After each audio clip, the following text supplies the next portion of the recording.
it has been a remarkable ride over all these years. But let's just talk about the health of the consumer right now, given what Steve Schwartzman said. Do you feel it? Yeah, we feel the consumer is in pretty good shape. Our business is really good. Our last quarter, our comps were 3.2%. We increased our guidance again for the balance of the year. So we feel the consumer is in pretty good shape.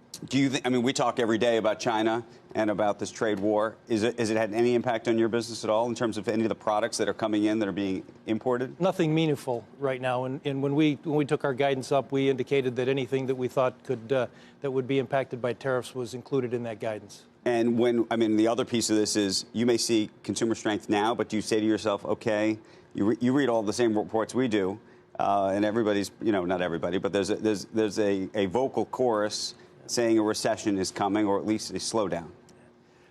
I'm not sure about that. I know that right now for our business, what we see, we're pretty excited about it. We're pretty excited going forward. And the things that we've seen from the people that we do business with, Nike, Adidas, Callaway and them, of what the product cycle is going forward, we're pretty enthusiastic. Is it regional? Meaning, are there pockets where you say that there's parts of the country that seem materially stronger than right now? We're doing really well coast to coast. That's more positive than I potentially would have thought. Can we talk about the book for a second? Sure. I want to get to the stance, and I know we're going to talk about your stance on guns and what's that done to the business and the decision to do that and everything else. But more broadly, we did give the history of this little company. Yep. If there's been one big lesson in all of this for you, it has been what? The biggest lesson, and I talk about it in the book, is that you have to have people you have to have people around you who are really smart. You have to have people that you listen to. And I knew that right from the very beginning, because in 1984, when I bought the business for my father, the 2 stores, the very first thing I did was put together a board. And I had some people in Binghamton that were, a little wiser, a little older than I was, and asked them to join this board, and they were extremely helpful in helping us drive the business. Is there a sporting goods competitor that you think about, or is it Walmart and Target or online, or? Because you're different. Most of those, what was it? What's the one with an M? Is it? They're in malls a lot. Models. Models. Yes. Okay. You're thinking Models or sports. You're standalone. Sports Authority. Everybody else out of business. Right. So we're in malls. We're in some malls. We're in some. But you have the big standalone superstore. Yeah, they're primarily in strip centers with with Best Buy and Walmart and Costco and all those. So who's your biggest? Who do you worry about as far as that can sell everything you sell? And maybe be cheaper or online or digital or whatever? Well, there's not many that sell all that we sell. We really look at this as we've got a broad competitive set. So in the athletic footwear business, we'd look at Foot Locker as our biggest competitor. If we'd look at the golf business, a lot of apparel, don't you? We sell a lot of apparel. A lot of Nike apparel, a lot of stuff. Yeah, we're Nike's largest apparel retailer. You are. You're Nike's largest premium apparel retailer. Yeah. Okay. So I don't know who your competitor is then. Who is it? There seems to be a lot of them out there, Joe. So we haven't seen you in quite some time, and I wanted to ask you what you think the reaction has been, both on your business and in the investment community and more broadly, in the wake of Parkland, the stance you took around guns, taking them out of all the stores. What do you think the real impact of that has been? Because I think there's a lot of CEOs in the world who looked at that, some of which agreed with you, some of which didn't, but all trying to gauge and understand sort of the implication. Yeah. Well, when we did this, it was kind of it's a really divisive issue. And we had people who were really enthusiastic and happy with what we did. And we had a number of people who were really upset with what we did. And but from a stock price standpoint, really didn't have much of an impact on the stock price. Our team did a really great job of managing through that. And after we made the announcement, each of the 3 quarters after that, we actually raised our guidance. With that being said, because of stronger sales? Well, the sales were not stronger. We kind of guided to what we thought it was going to be, and then the earnings were a little bit better, and I think people were really concerned about the impact that it could have, and the team did really a great job. But we said that we thought it would be about $250 million in sales that it would impact our business, and it was just about $250 million in sales that impacted our business. And then in terms of transitioning the business, though, and using that space on the floor for other things, right. Do you think you've ever gotten it back?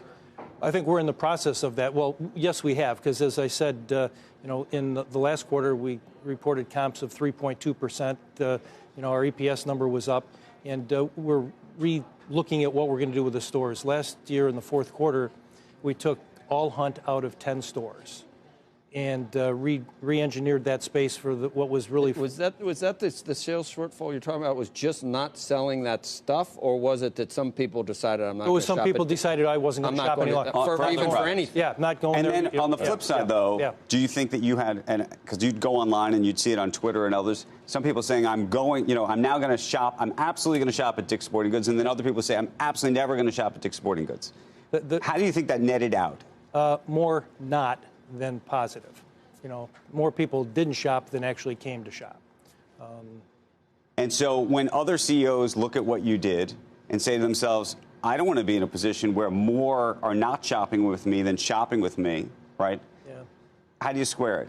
Well, I think you got to take it, what's the long-term effect on your business? And we looked at this from a long-term standpoint, and we thought this was absolutely the right thing to do for the company long-term. I was trying to figure out, I mean, you're entitled to sell whatever you have. You don't want to sell tents, don't sell tents. You don't need to sell anything there. But you've got to satisfy the board, and the board has to satisfy shareholders. So the shareholders vote for the board, and then the board decides whether to keep you employed or not. So do you know whether any shareholders voted with their feet and said, I'm out of here?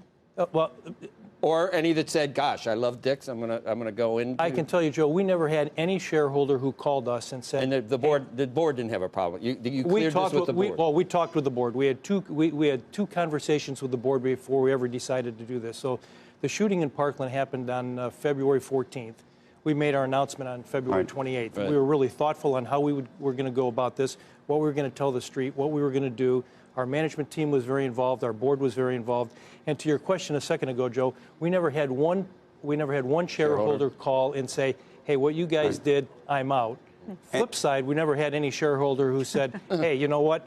Based on what you did, I love it. I'm buying your stock." And we should point out, he was the first in terms of leading this, in that Walmart, the largest retailer in the world and largest employer in the country, followed suit. It took some deaths in the store for that to take place, but nonetheless.